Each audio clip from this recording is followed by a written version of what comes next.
Good afternoon, everyone, and welcome to this Monday's Wealth Creation Show. Now, today, guys, we are going to discuss the power of compounding and really the importance of that to anybody that's trying to obviously be successful in their wealth creation journey or even just in life in general. I'll share some of my own experiences and things that I've trying to implement into my own life, and hopefully that could give you some tips and advice. We are live, so I'm open to questions and any comments that come in.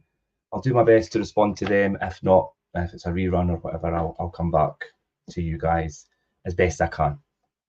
So yeah, the power of compounding, and it really falls in line with the compounding effect and really the action of that, and that is really the principle of reaping huge rewards from a series of small and smart choices. Consistently making smart choices, consistency and discipline and things are a big part of that, and something that a lot of people may find they have a lot of difficulty with, disciplining themselves. And I'm going to talk a little bit about creating habits and things as well. And these are all things that I've been trying to incorporate into my own journey. So hopefully what I share with you today can be of some use. But yeah, consistently making smarter choices over a long period of time is what made the most successful people in the world ultimately successful. Do you know, anybody, when you hear success stories or speak to really successful people, this is what they say, is that they slowly chipped away and changed their habits and implemented things, and made changes on a micro level, and made smart choices. So small changes in your life and decision making may seem quite unimportant, but they are, and still, if they're done consistently, they can make a real huge difference. I think the most common, and you've probably heard Jim and I talk about it a few times, scenario to think about is the one pence doubled up over 31 days. So the question is, would you rather have £3 million up front or have one penny that doubles in value every day for 31 days? Now, immediately, a lot of people just say, well, give me the $3 million or £3 million. And as a human, we naturally, that's what we want, is the immediate gain. And most of us choose the first option, which is the £3 million. However, if your primary goal is to be as successful as possible, the second option is really the better option. With the second option, you will ultimately end up with 11 million by the end of the 31 days. Now, a lot of people don't understand how that works out. So, but get a calculator and do it. It does work. So success doesn't really happen quickly, and that will help you really understand that. For example, throughout those 31 days, on the 19th day, you only have £5,243. Now, at that point, you might feel like choosing the second option was a bad idea and thinking I should have just went for the 3 million initially. However, if you look at the bigger picture and the longer term goal, the second option has a compounding interest. And we can produce compound gains in our own lives by making the correct decisions and consistently making those small, smart changes over time.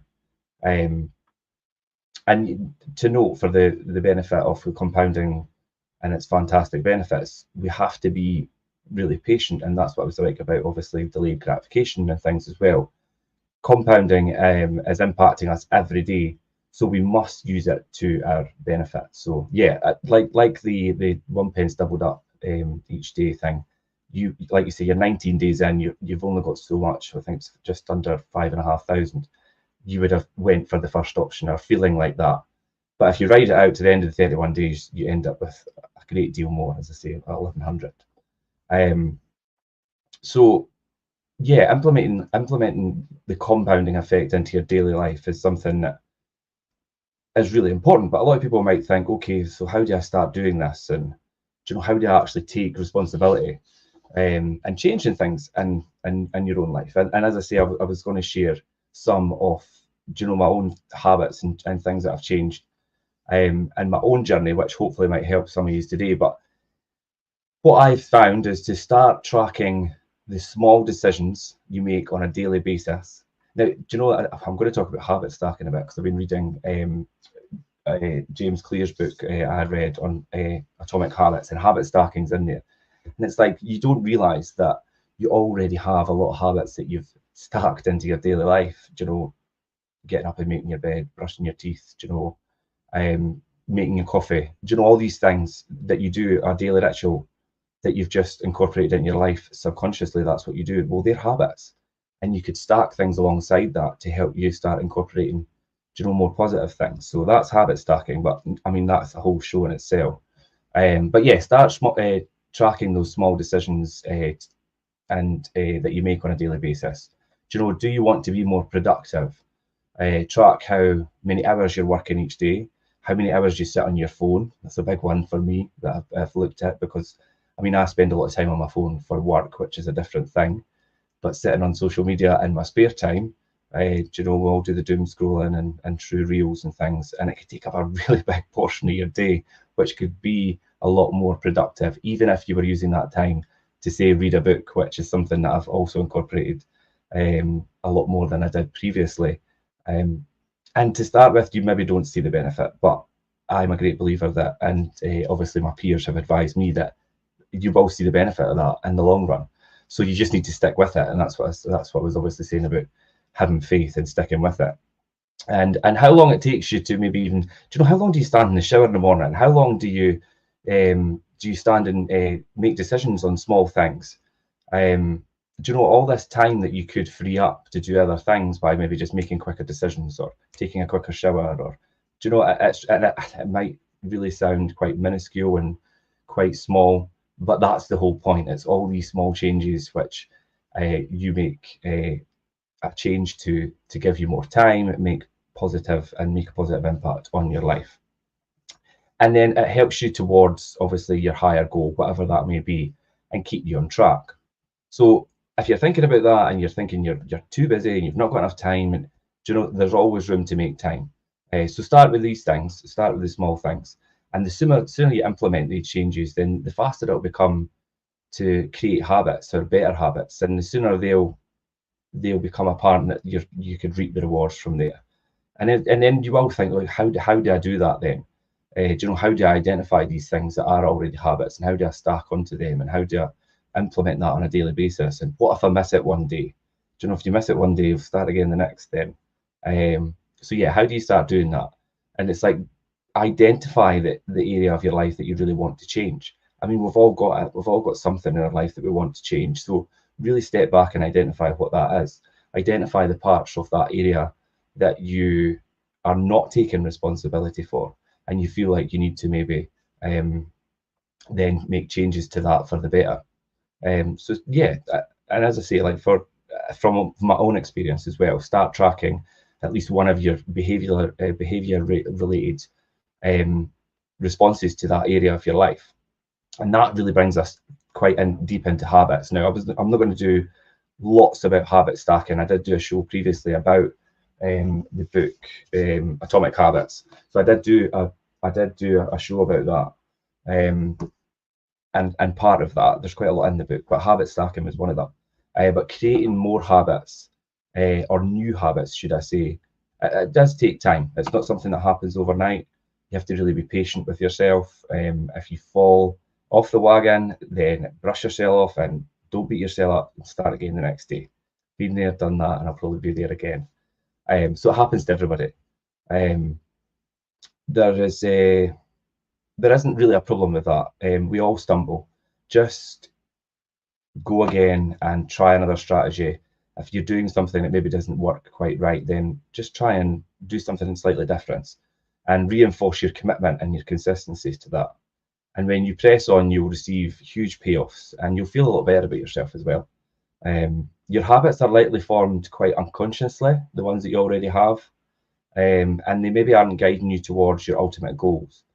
And habits are things that we kind of pick up and do on autopilot, as they have been strengthened through that practice, with subconsciously doing it, and that's how they're such a big part of our life. So take control of your life is probably the main thing to think about there, and master those habits and remove the bad ones and create good ones to put in their place. And make your changes public. You know, make it. I mean, don't try and hide away and think, "Oh, I'm going to secretly try and change these things," because your habits being public, or maybe being prominent to maybe the people around you, or the people you work with, or the people you socialize with, whatever, if they're aware, it kind of then reinforces some accountability to yourself as well. Because if you hide away and think, well, I'm going to change this, but nobody knows, and then when you don't do it, well, there's no one there to say, oh, how are you not doing this anymore? Or I thought you were doing this. So it does kind of create that kind of accountability and that peer pressure. Do you know, if you've got role models and people that, do you know, that people that you look up to and things, then let them create your accountability with you, and then that's obviously quite a good way for you to then think, right, okay, I need to do this, because then it makes your accountability for yourself. Create small components for yourself, such as beating your previous records and things as well. These kind of things are quite good to push you forward. And celebrate by rewarding yourself when you successfully implement a good habit. And then once you start doing that, that's where we start to create that momentum. And momentum's such a great thing once you get going at something and you feel really confident about it. Some of our best intentions fail because we don't have that system of execution and that mindset. So when it comes down to it, your new attitudes and behaviors must be incorporated into your routines to really affect any real or positive change. I would expect. You know, if they're not incorporated really into that routine, and you don't feel that way, then they're not going to have any real effect on you, or have that positive change to propel you forward in your journey. A routine is something you do every day without fail. So that eventually, like I said, brushing your teeth or making your bed, putting your seatbelt on, you do it without conscious thought. So once you get so deep into creating good habits and incorporate them in your life, they will become an unconscious thing that you do. Building good habits is really just fundamental to producing a positive compounding effect in your life. However, we do need that momentum to help push us through when times get tough, and they do, and everybody goes through them. And when we struggle to maintain those good habits, momentum is that feeling when it's odd that you maybe haven't had your daily, do you know, your run, if you're into fitness and thinking, I'm going to incorporate running, or even just walking. Do you know, when you've got such a incorporated habit and then have that momentum alongside it, and you don't do it, and you feel kind of out of sync because you've not done it, then that's when you're really on the right track. And then it feels like you've kind of missed something out the day because you've incorporated that good habit so much. So that's, if you do miss it by whatever reason, and you feel like that, then that's a good thing, because you're in that mindset where it's part of your daily routine, and you want it to be odd to missing your good habit on that day. That's definitely the feeling that you want. Takes a while to get there, but don't give up. One way to build momentum is to really master your daily routines. And in the book Atomic Habits, it's really explained in a bit in depth and outlined what the person, and obviously James Clear, what they do on a daily basis, and what he does in the evening as well, and just that whole thing. And irrespective of what his day entails, he completed these without fail, and it was always like there was no compromise on that. So he explains it in a lot more detail about his morning and his evening routines. So how you start your day and end your day really strong. These are really important things. So as I say, I could go into it a lot more detail, but obviously the book explains that. But importantly though, if a ritual or routine is no longer producing powerful results for you, then don't be afraid to change your routine. Although you may want to be consistent, you want to be consistently positive. So if you're doing something and it's not really getting you anywhere, or maybe it's got you to where you need to be, and then maybe you need to stop that and create a new habit to take you to the next level. So always think about that as well. With the start of your end and the end of your days in check, you could start focusing on, then the weekly, and then the monthly, and then maybe your quarterly rhythms, and just your whole demeanor, and how you are productive throughout these times. And like I say, start by daily and then you can work up to weekly and monthly and quarterly and things like that as well. I think finally on habits, make your habits and rituals sustainable. Don't make them completely unachievable. You don't want to do something that's going to push you so far that you'll burn out. And similar to that point, then small positive changes that, like I mentioned at the beginning, small positive changes that are consistent are often better than short-term kind of explosions of positivity. I mean, people could be really psyched up and have a lot of energy to do something, but you could quickly burn that out and then obviously be in a state where you can't continue. And I think as well, just on habits and things as well, and I did say create accountability with the people around you and your peers and things as well, but make sure you surround yourself with people who are positive and supportive and understand why you're making these small changes. I think that's really important because obviously the people around you have a big effect on who you are. So you really need to think carefully about who you have around you. And in that small circle, they usually say around the 5 people around you are what influence you the most. So who are those 5 people and do they influence you positively? So and then let's just talk quickly about influences and the environment around you and around them hugely impacts you as a human. Therefore, exposing yourself to kind of environments that make establishing a compound effect easier. Exposing yourself to that positive environment involves taking control of the information that you take in and that you absorb, and also the associations you make, with the people that are around you. Are these people that you look up to and want to aspire to be in a position where they are? Do they demonstrate and actually have the evidence that they're in a position where you want, of that position where you want to be, or is it all just kind of smoke and mirrors? I mean, are they successful? Can they actually show you that? Are they somebody that you want to learn from? Or even if it's just friends, and are they really positive minded and will they lift you up and help you propel into your next stage of your journey, or will they hold you back? And that's quite a difficult one as well, friends and family. Jim and I have spoke about that. Obviously, Jim's a lot further on his journey than I am and had a lot of success, but he's experienced a lot along the way with realizing the people around him and things as well, which can be really difficult because, you might not want to admit it, but you might have the wrong people around you, and it might be friends or it might be family. But so yeah, that's a difficult one, but something you definitely need to think about. And also your physical environment around you.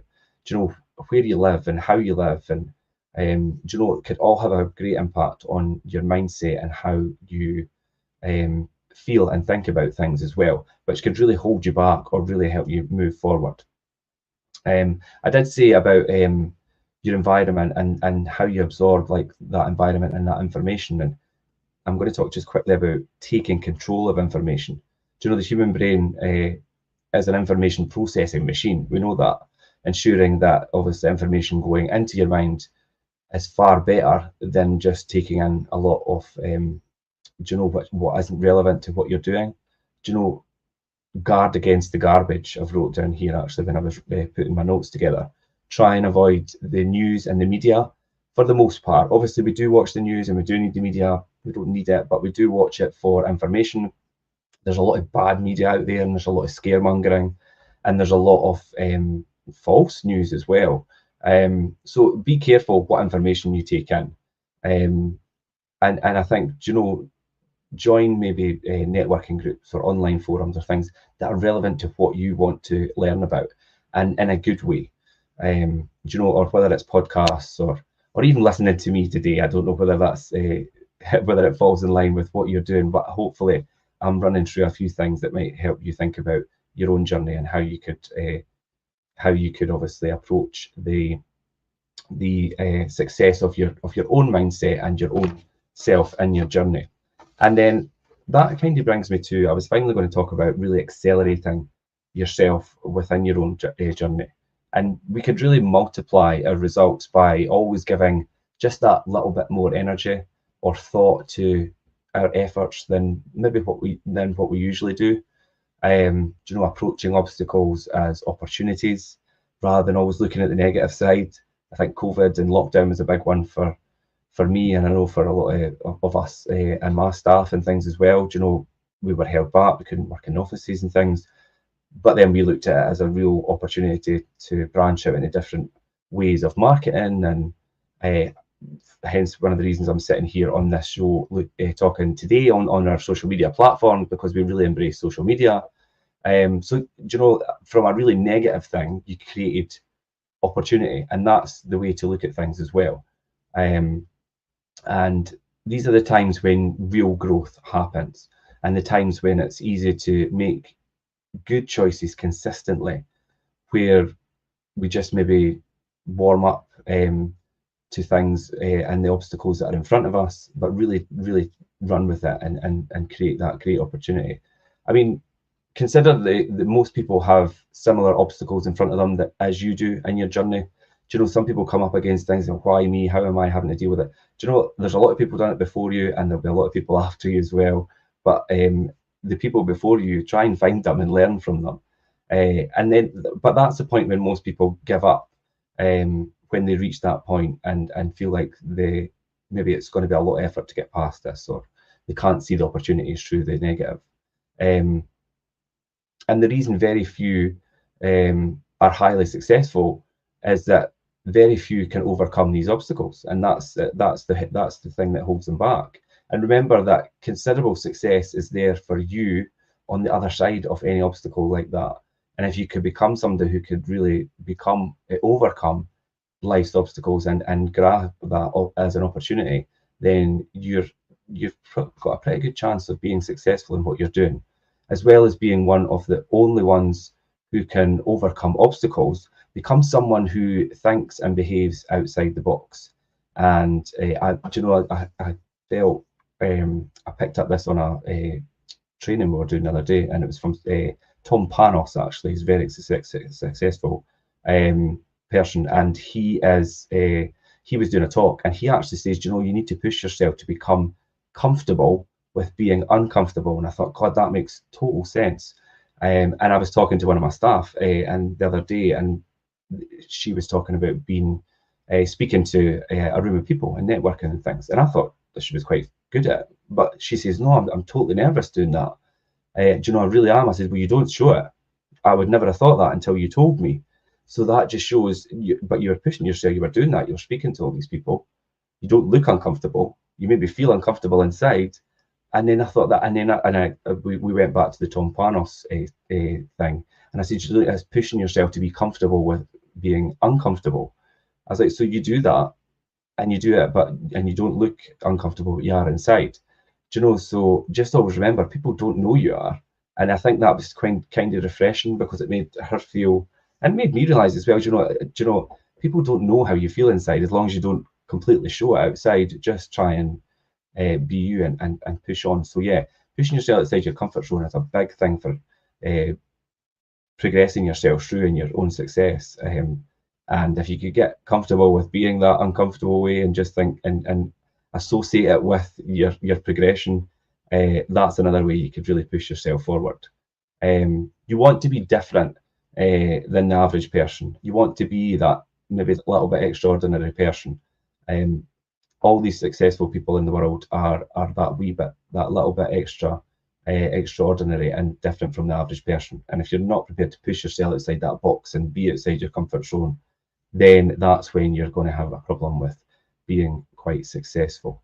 Meeting expectations is really good, but always try and exceed expectations. And exceeding expectations will multiply your success greatly. And that was the last thing I put on my notes here, and I thought it was really relevant, because people always try and just maybe do the bare minimum just to get by, or just to get to the next stage. And it's like, do you know, push. Do you know, if don't use that as your benchmark. If you've got a target, try and push past it and exceed that, and then exceed your own expectations. Or if you've got peers, exceed their expectations, and you'll quickly become more successful in your own right. And that, I think, was a good note for me to finish up today on the power of compounding, and just how you could add that extra value in all these different aspects of your life and to yourself and to the others around you. And I think that what I covered today is a lot of what I'm implementing in my own journey, a lot of what a lot of successful people way before me and far more successful than me have implemented in their journey over the years. And I just wanted to share some of those insights and really compounding up your habits and habit stacking, good habits, pushing yourself through your boundaries and out with your comfort zone, and all these things that I've touched on today. And definitely the book Atomic Habits. I've also, on Jim's recommendation, actually, now I've got Tony Robbins books, but I ordered this the other day, notes from a friend. This is really good. It's not a big book, but I've not quite read it all, but I was looking at that. That's a really good book as well. And that's on recommendation, as with Atomic Habits and lots of other books that I've still to get through. But yeah, definitely give them a try because they touch on a lot of the subjects, especially in Atomic Habits by James Clear, that I've covered today. And hopefully anything that I've covered today has been a little bit of a help to the people watching. Thank you for watching, and if you've got any questions, jump in the comments box once they're finished. If it's a rerun, I'll pick them up. You could also reach out to me. I'm happy to speak to anyone. It's Richard Cook at fifeproperties.co.uk. And that's it today for the Wealth Creation Show, guys. Thanks so much for joining me. I hope that's been useful. And thanks for the time and listening to me. And I'll catch you next Monday again, 12:30 as usual. Thanks, guys.